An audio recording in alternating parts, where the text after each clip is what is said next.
Hey there, Sharon Horne-Ellstrom here. Welcome to day 2813 of What You Up To Now. It's where I document your journey, share lessons learned, good, the bad, the ugly, what's working, what's not working, or just philosophize and pontificate about stuff some days. Well, today we're talking about in Supersize Your Business, as well as the Be a Better You Annual Challenge, the fourth step of our SOAP framework process, which is progress. How the heck do we know we're filling the gap between where we are and where we want to be? How do we know we're moving toward what it is that we want instead of backwards? I don't know about you, but sometimes I take one step forward and a couple steps back. Sometimes I take 3 steps forward and 5 steps back. It just depends on the nature of what it is that I'm doing or working on, or what the project is, or what the improvement area.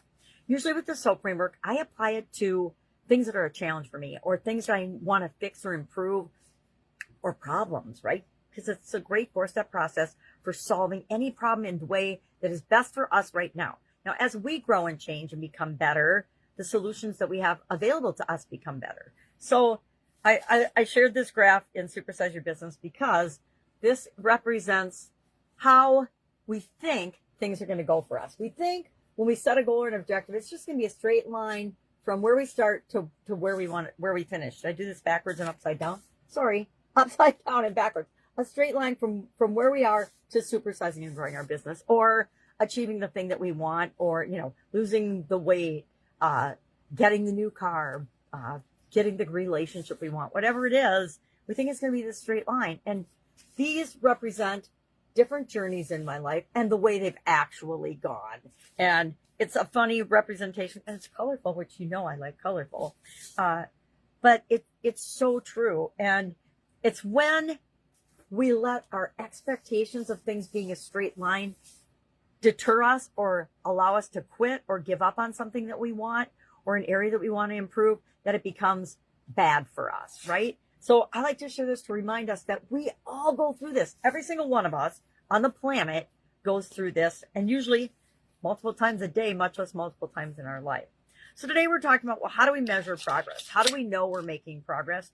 And I absolutely love my little pink toolkit. I think it was a Christmas gift one year from one of my sisters. I can't remember. Isn't that funny? But I like it because it reminds me that we need to have all sorts of tools in our toolbox. Every problem does not require a hammer to fix, or every problem does not require a single tool to fix. That's why we want to have a whole bunch of them in our toolbox, like the SOAP framework, so we can call upon them when we need them. So today we're thinking about, how are we going to measure? How are we going to know with respect to this physical challenge area that we've selected, or this physical improvement area, that we're making progress or not? I like physical because it's very easy to measure almost anything that you're doing in the area of physical improvements, or because they're real, right? They're real. They're in front of your face. You can actually see them, taste them, smell them, use your senses to experience them. I literally, if it's a weight thing, you can actually weigh yourself on a certain frequency and know if you're making progress. If it is a hard to actually measure, but you can see the difference, you can just take pictures before and after, or time-lapse pictures along the way as you're making your journey to filling that gap. And those are really powerful to share with other people and to go back on and look and be grateful for the experience and the lessons that you've learned along the way. So what else are we doing? Setting up a Skool community for Supersize Your Business. I think we've got 21 members. I haven't invited anybody yet. So look this week, and I'll make excuses, but I haven't invited anyone yet because I want to have just a structure in place and a few things in place for us to get started.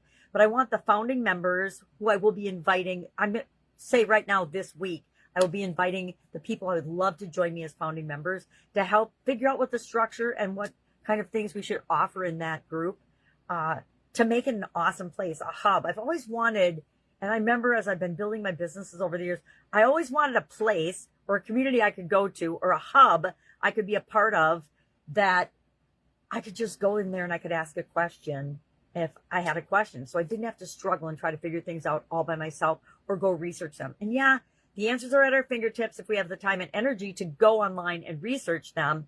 But we can save ourselves so much time, so much energy, so much frustration if we just have a hub and a group that we can ask and get our problems, looked at by other people that are expert at solving these type problems. And that's part of what I want to do in that group, in the Skool community.